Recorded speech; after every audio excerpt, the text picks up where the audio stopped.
busy agenda. As a first step, the true mandate to extend our brave soldiers positioning outside the country for another year were issued with a great alliance. Yes.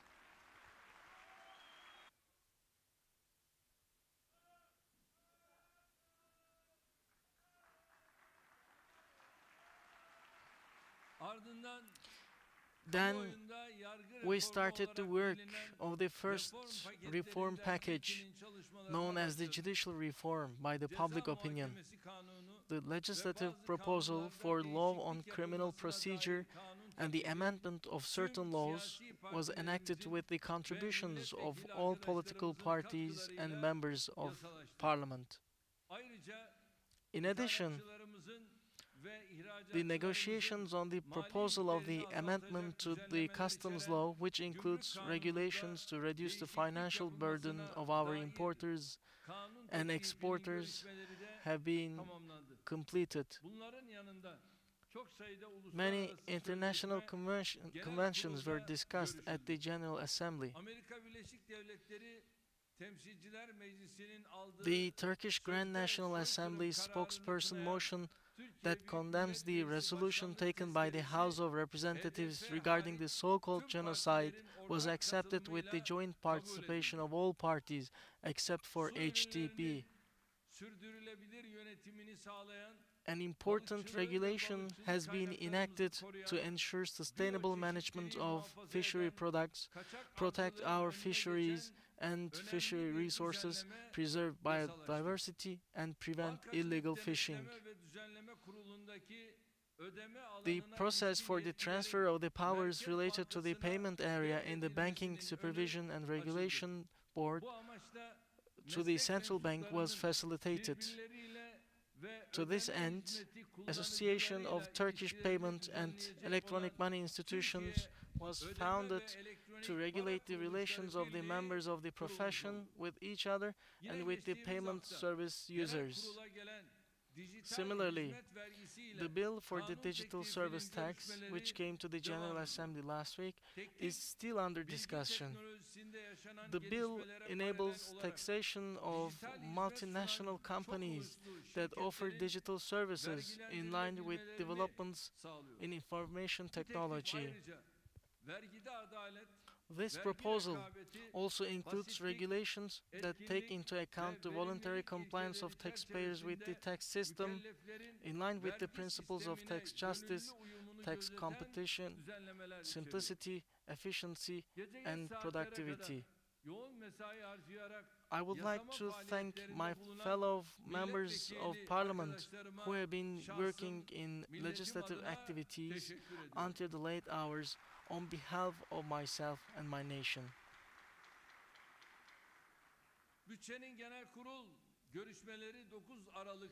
The General Assembly negotiations regarding the budget will start on December 9th and last until December 20th.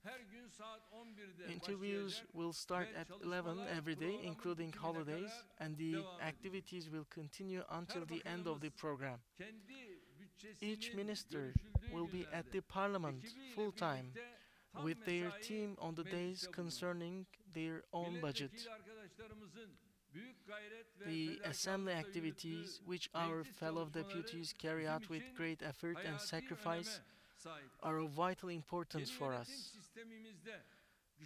The sharpening of the separation of powers in our new government system has increased the burden on legislature and therefore on our deputies. It is now entirely up to our members of the Parliament to prepare the law proposals and follow them in all these stages.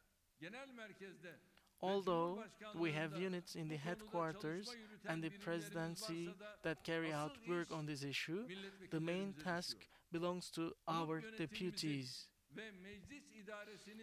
I believe that our group administration and Assembly administration also provide you with the necessary support. We expect much more effort from our deputies in the process of preparing and enacting law proposals in the most perfect way. The more efficiently we carry out the works in the assembly stage, the more effectively we will be able to act on the executive side. Likewise, our deputies should not neglect their constituencies at all. I sincerely believe that each of my friends in the AK Party group has the capacity, competence, and skill to fulfill these two heavy duties.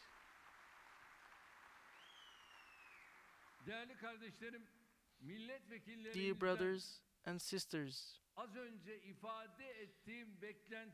the expectation I just stated concerning our members of the parliament will require from now on each MP to pay attention to their constituency every week, Tuesday, Wednesday and Thursday.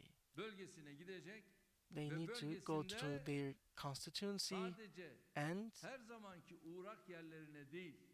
not to the usual spots,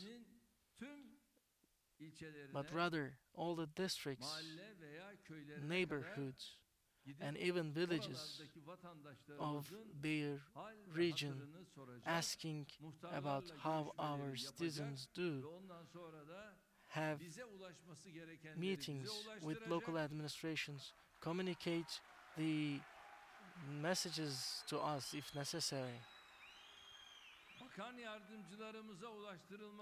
and also express those to our deputy ministers if the situation requires that. So we will execute this process in a more robust way.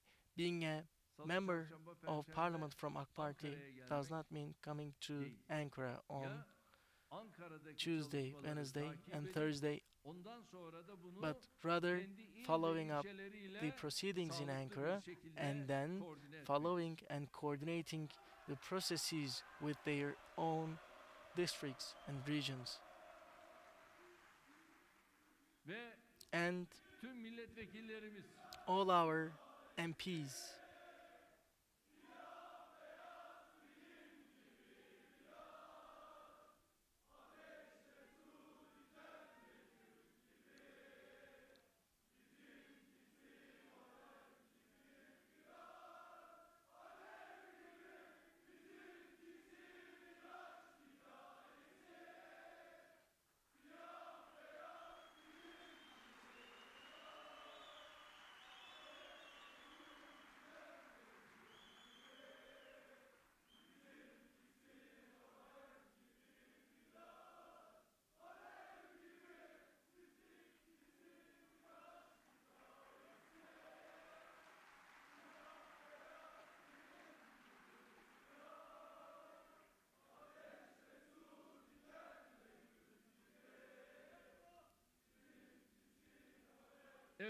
Yes.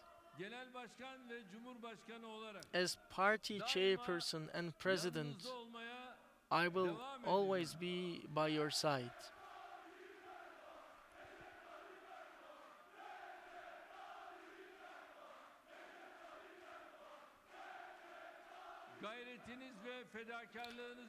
I would like to thank each of you individually for your efforts and sacrifices.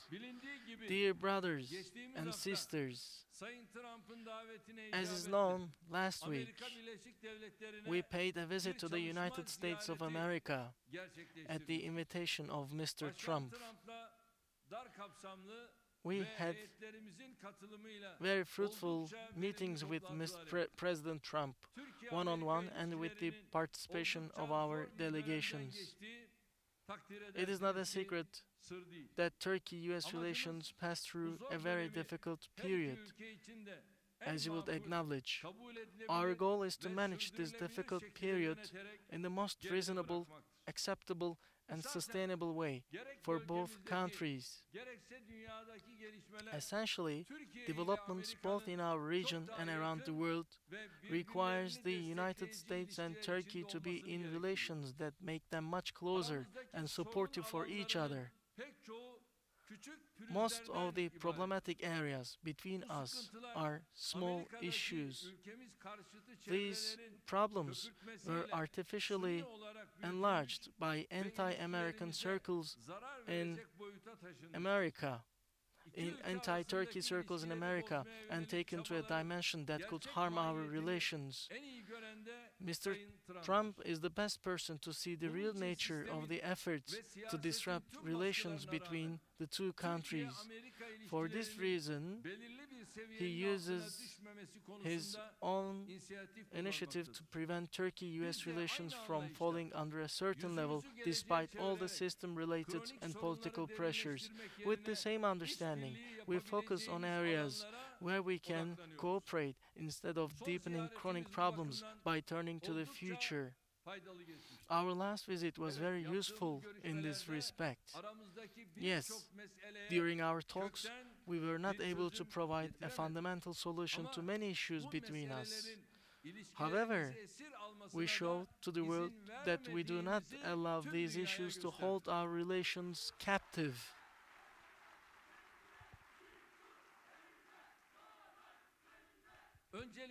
First of all, we once again mutually confirmed our determination to achieve a 100 billion trade volume. There is a great deal of progress we can achieve in this regard, from the reduction of customs duties to the preferential trade agreement. Hopefully, we will take the necessary steps in the coming period. In addition, we agreed to look for solutions through the colleagues we assigned for the S-400 issue, which was transformed into almost a key point of the problems. We expressed Mr. Trump once more how Turkey came to the point to purchase S-400 air defense systems, and he already supports that reasoning. We stated that our country could no longer give up on this defense system and that the solution should be found in the light of this fact. We explained that the story over the S-400 system, which NATO declared as no obstacle to its own defense concept, was actually directed at other purposes. We underlined that excessive insistence on this point would mean breaching sovereignty rights of Turkey. We repeated our request to buy the Patriot system from the United States as well. We reiterated the injustice toward our country regarding the F-35 aircraft system. We noted that Turkey is the project and production partner of F-35. And it's obvious that Turkey is not a customer, a partner in F-35. We reminded that we paid $1.4 billion out of the $2.1 billion we committed under this project. We further said that if the present intransigent attitude towards the F-35 issue persists, Turkey would have to make other pursuits to meet its medium-term needs.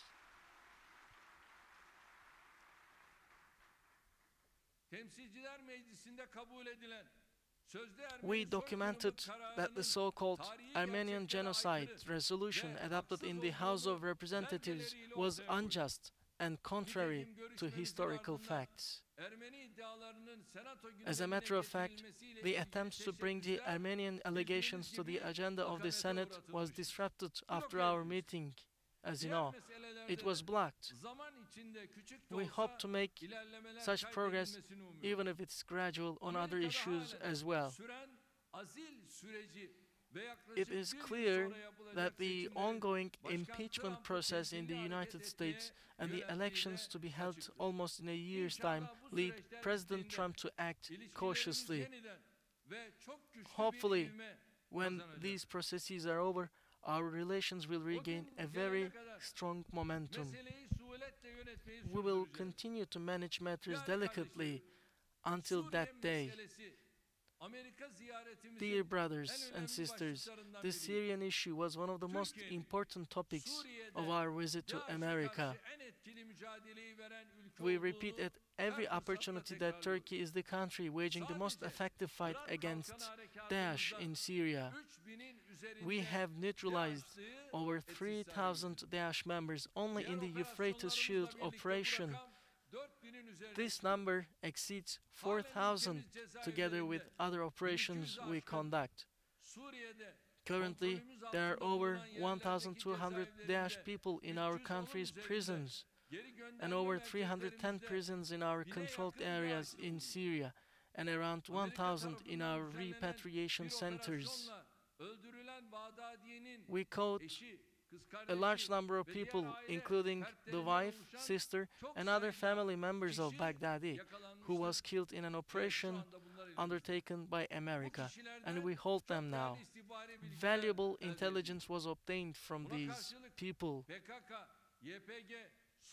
On the other hand, PKK, YPG released thousands of Daesh people in Syria's prisons and camps, using them as blackmail elements. Who are they?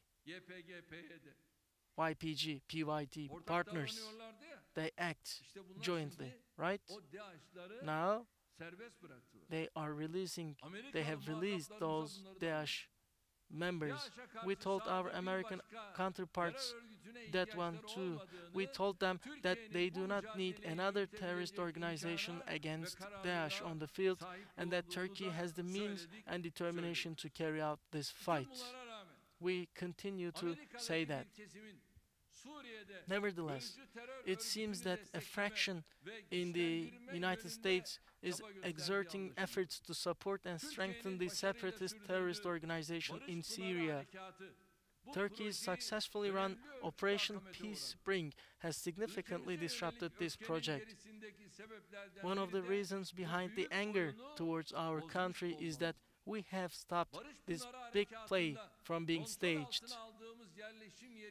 The number of settlements that we took under control in the Operation Peace Spring exceeded 600, while the number of terrorists we have neutralized approached 1,200.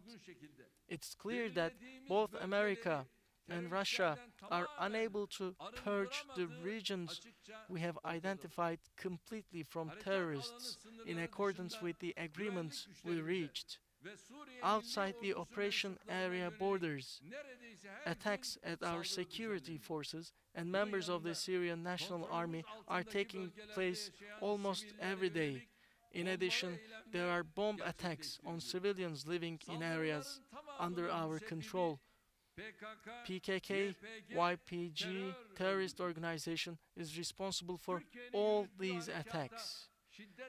None of those who oppose Turkey's military operation strongly and make illogical accusations against us say anything about such inhumane attacks. Striving to portray the separatist terrorist organization as a structure that fights against Daesh is trying to cover up the civilian massacres of the same organization today. Even though we bring to the attention of the world the images of schools, hospitals, mosques, churches, which have turned into the emplacements of the terrorist organization, no one takes a look to see them, because it is not about what Turkey does or doesn't do. It is not about the fact that bloodshed terrorist organizations is a herd of killers either. They say Mazlum Kobani. Who is Mazlum Kobani? There is no one like that. As you know, this is Abdi. And this guy is responsible for killing hundreds of people. He's a murderer and he's the head of a terrorist organization. And we repeatedly stated that to the United States, to the Russian side, but despite that,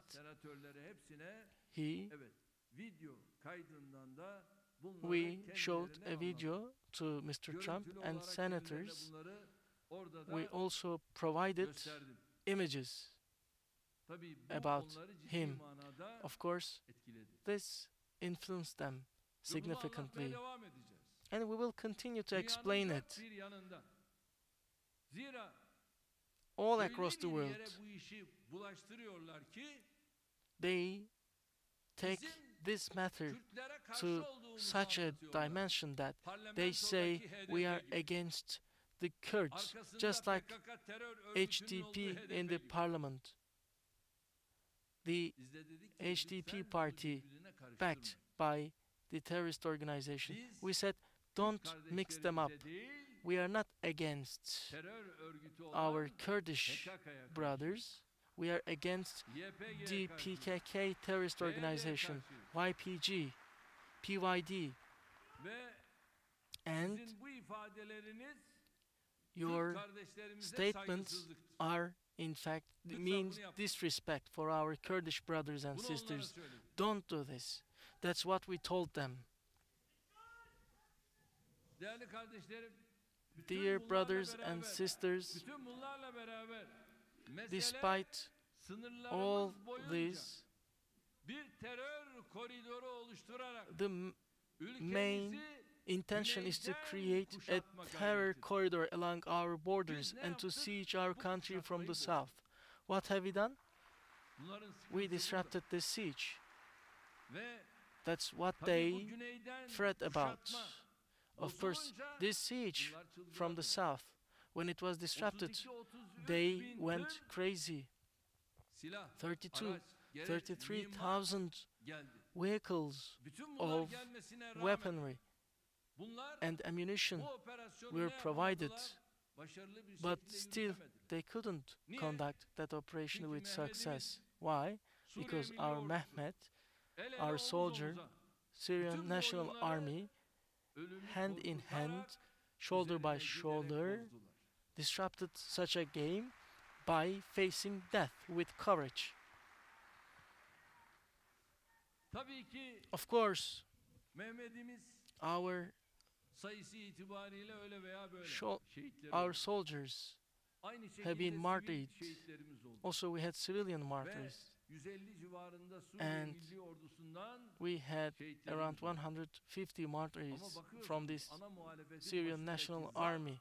But the head of the main opposition defines Syrian National Army as a terrorist organization. Why is Syrian National Army located there?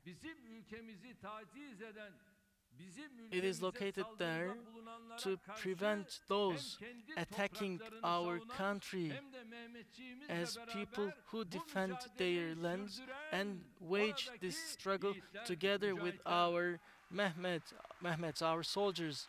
They are the mujahids, they are the brave people joining such efforts. However, CHP cannot call terrorists terrorists. Have you heard them calling PKK, PYD, PYG terrorists? No. Why? Because they are partners. They are walking together. They will continue to walk together more. But my nation knows people who give support to terrorism, and my nation will teach them a lesson in 2023 and 2024 when the time comes. Of course, at all costs, we didn't allow this villainous plan to happen, and we won't allow that to happen either. We explained all these facts to everyone we met on our trip to America. We showed the bloody past behind some of the names of the PKK, YPG's executive staff accepted as an addressee. We showed it them to the American president and senators with documents, photographs and films. We observed that the picture we put forward was accepted with our counterparts. However, we are unfortunately aware that the US engagement with the organization in Syria will not end in an instant. However, it's a fact that the work of the terrorist organization in Syria is becoming increasingly difficult. Here, I would like to repeat one more time. Our struggle will continue until the end of all the terrorist threats against our country, especially Syria and northern Iraq, stops, and until the last terrorist is neutralized. In the same way, we repeated our requests regarding the FETÖ leader and members who conduct their activities in the United States. We do not compromise even slightly in our determination on this issue. We will pursue traitors until their last breath to ask to keep them accounted for the betrayal towards our country and nation. No matter how they behind, these terrorists will not be able to survive this fate. The threats to make Turkey give up on this case cannot be achieved through blackmail, sanction, and everyone with right in their mind started to understand that no accounts in our region can take place without Turkey's consent and support, and we will continue to tell everyone until that truth is known. Dear brothers and sisters, we are carrying on our struggle in all corners of the world to defend the interests of Turkey and Turkish nation, and we take our power from our God and then from our dear nation in this struggle.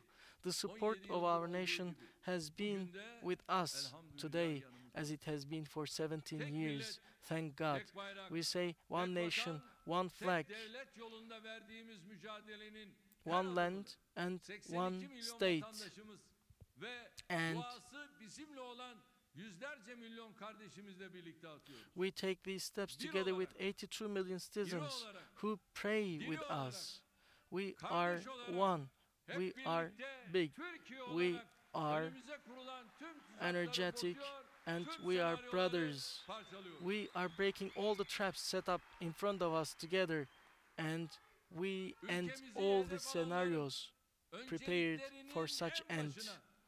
That is why the priority of those who target our nation is to break the link between us and our nation.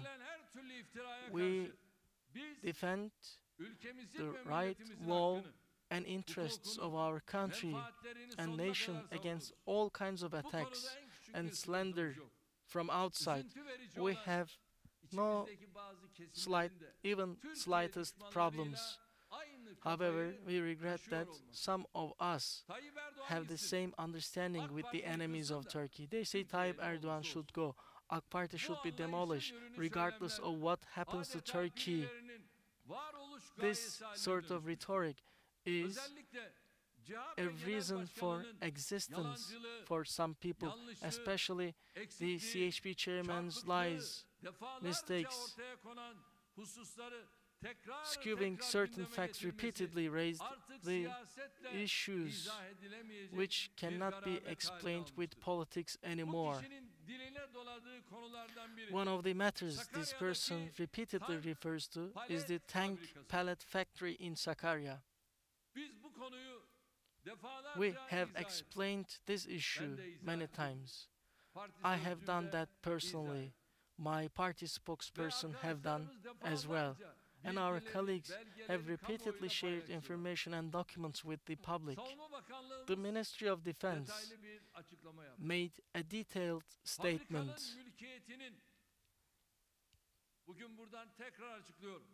I'm announcing from here again, the ownership of the factory and people, our nation watching us in front of their screens should know what kind of a liar this man is, how he is tinkering with facts. The ownership of the factory is in the state, and that only the right to operate is transferred for a certain period of time to PMC, which consists of the cooperation between Qatar and Turkey. The investment will enable the factory to work in a more efficient way. And it was told again and again. And a $50 billion investment will make this place more productive as per the conditions of this agreement. However, despite this, the chairperson of CHP says that the factory is sold to the Qatari army, which is one of the lies. There is no end to lies. But you can tell your lies until the end of the day.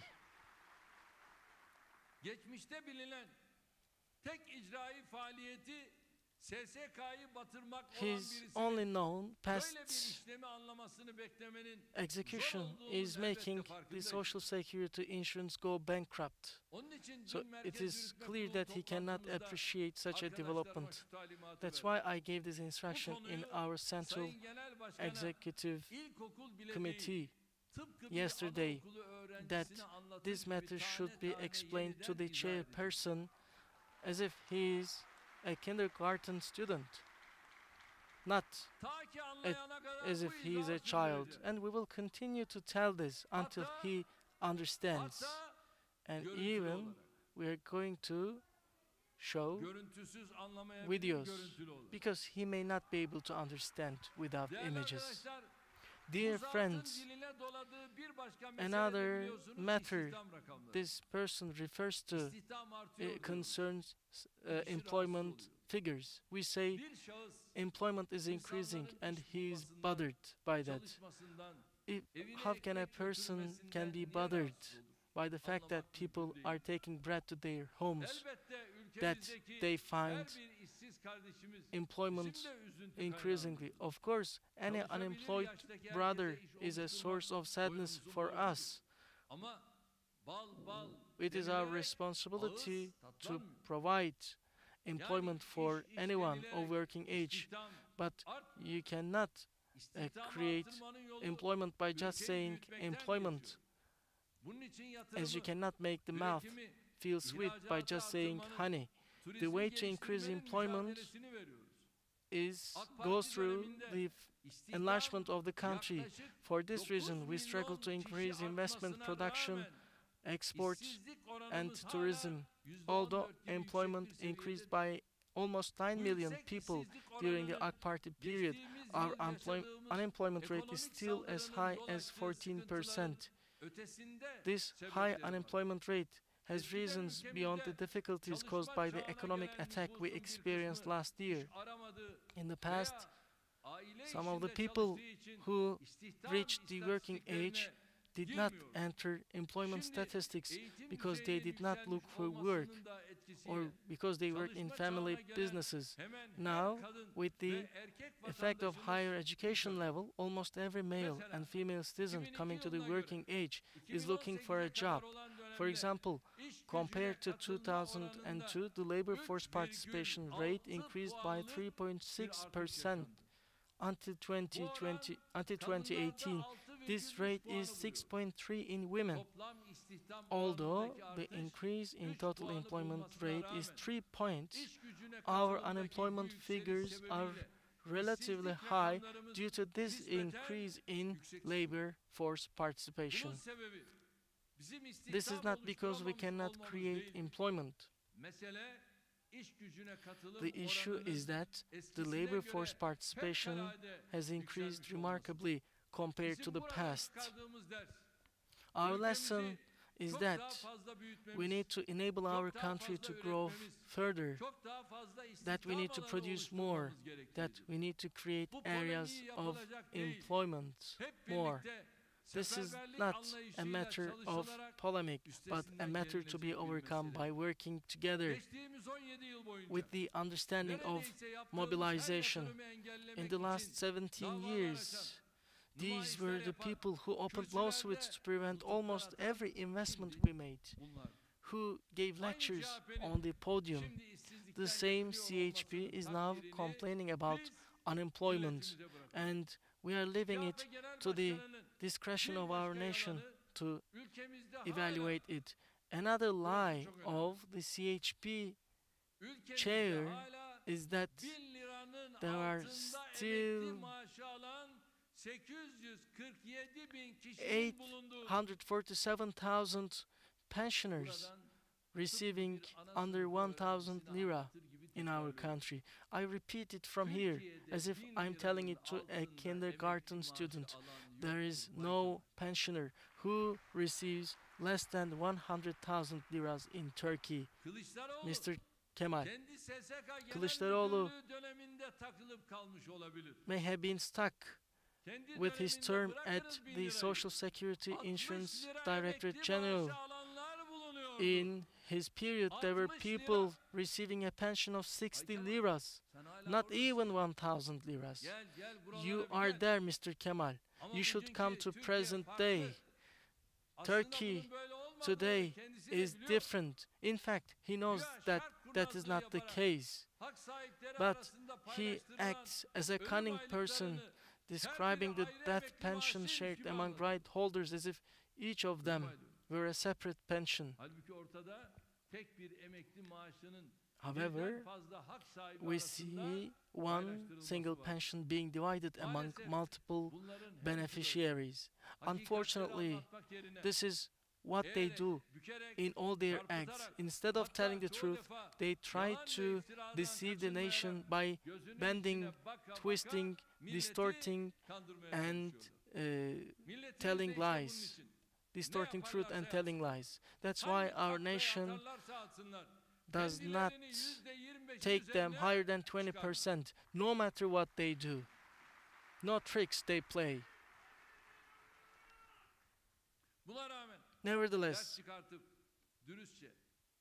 they do not take lessons and do not try to be honest and conduct honest politics. We will continue to serve our nation. We will put activities as long as create activities as long as Allah gives us life. May our God be in our help. I wish you success in the activities of the assembly. I offer you my love and respect to all of you. Take care of yourself.